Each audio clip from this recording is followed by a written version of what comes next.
Congress party के लिए जो जरूरी था और राहुल गांधी की जो मजबूरी थी, अब उसका समाधान हो गया है। प्रियंका गांधी वाड्रा का राजनीति में विधिवत प्रवेश हो गया है। प्रियंका गांधी वाड्रा जितनी कांग्रेस के लिए जरूरी थी, उतनी ही उनकी राजनीति में आना राहुल गांधी की मजबूरी थी। वैसे तो 1999 में ही प्रियंका का राजनीति में प्रवेश हो गया था, पर भारत की राजनीति कुछ ऐसी है कि यहाँ पर राजनीति में किसी व्यक्ति के प्रवेश तभी माना जाता है जब वो जनता द्वारा चुनाव लड़कर, चुनाव जीतकर संसद पहुंचे। राहुल गांधी तो वैसे 2004 में ही ये खानापूर्ति कर चुके थे, पर प्रियंका गांधी को इतना लंबा इंतजार करना पड़ा और 2024 के लोकसभा चुनाव के बाद राहुल गांधी ने जब वायनाड सीट से इस्तीफा दिया था, तो उस सीट पर हुए उपचुनाव में प्रियंका गांधी वाड्रा चुनाव जीत गई हैं। संसद में उन्होंने सांसद पद की शपथ भी ले ली है और अपने लोकसभा क्षेत्र वायनाड जाकर उन्होंने धन्यवाद सभा भी आयोजित कर ली है, जिनमें उनके साथ राहुल गांधी साथ थे।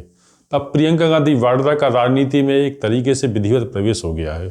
कांग्रेस पार्टी के लिए ये बहुत बड़ी मजबूरी का सबब था।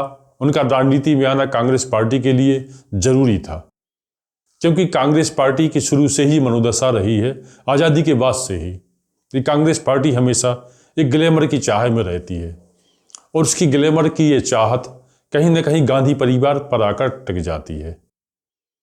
इसलिए गांधी परिवार का कोई भी सदस्य हो, कैसा भी सदस्य हो, कांग्रेसी के लिए इतना ही काफी होता है कि वो गांधी परिवार से जुड़ा है। 2004 से वैसे तो राहुल गांधी सांसद चुने गए थे, उसके बाद वो अभी तक सांसद हैं, पर धीरे धीरे राजनीति में 2014 के मोदी के आने के बाद राहुल गांधी की चमक फीकी हो जाए। लगातार 3 बार वो लोकसभा का चुनाव हार गए, कांग्रेस पार्टी का विधानसभा के चुनाव हार गई। इसको लेकर राहुल गांधी के प्रति अंदर ही अंदर कांग्रेसियों में जो असंतोष था, इसी की कड़ी में कई कांग्रेसी पार्टी छोड़कर चले गए और कई कांग्रेसी खुलकर कुछ कहने के मूड में नहीं थे। और 2004 से 2014 के बीच में जब कांग्रेस गठबंधन की सरकार थी,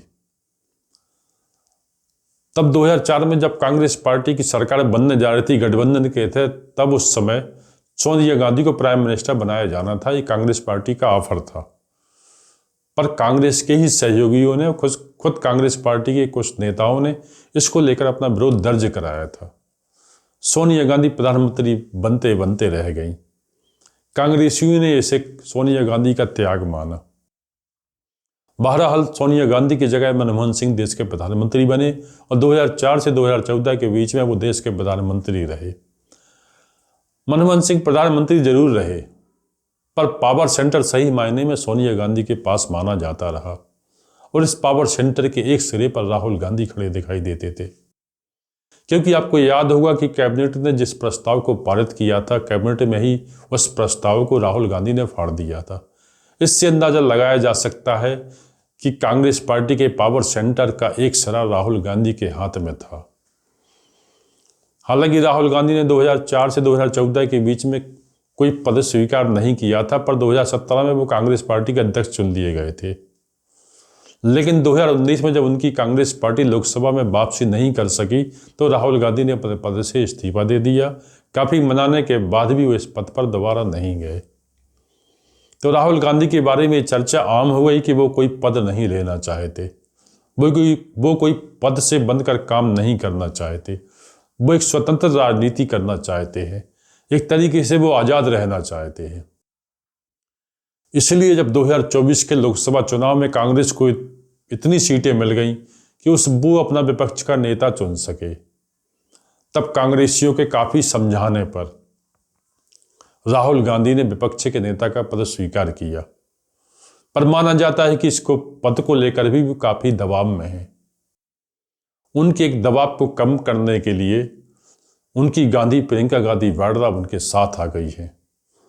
तो राहुल गांधी इस पद पर रहकर अपने आप को जितना बंधा हुआ महसूस कर रहे थे, अब वो एक राहत महसूस करेंगे, क्योंकि लोकसभा में विपक्ष के नेता के पद पर यदि उनकी जिम्मेदारियों का कभी आकलन होता, कभी ना कभी कोई हिसाब किताब होता, तो हो सकता राहुल गांधी को इसको लेकर घेरा जाता। पर अब कहीं न कहीं ध्यान प्रियंका गांधी वाड्रा पर भी जाएगा, यानी राहुल गांधी के लिए प्रियंका गांधी जरूरी रही। दूसरा, राहुल गांधी की जिस तरीके से मन स्थिति है उसमें ऐसा भी माना जाता है कि भविष्य में कभी कांग्रेस पार्टी यदि इतनी सीटें ले आती है कि केंद्र में उसकी सरकार बनती है, तब राहुल गांधी जिस तरीके से कोई भी जिम्मेदारी लेने से बचते हैं, तब ऐसा भी हो सकता है कि प्रधानमंत्री का पद राहुल गांधी अपनी बजाय प्रियंका गांधी वाड्रा को देने ज़्यादा पसंद करेंगे। एक तरीके से ऐसा भी कह सकते हैं कि कांग्रेस पार्टी जिस गठबंधन में है, उस गठबंधन में जो दल हैं, दलों के जो नेता हैं, वो भी राहुल की जगह प्रियंका गांधी वाड्रा को ज़्यादा अच्छा मानेंगे।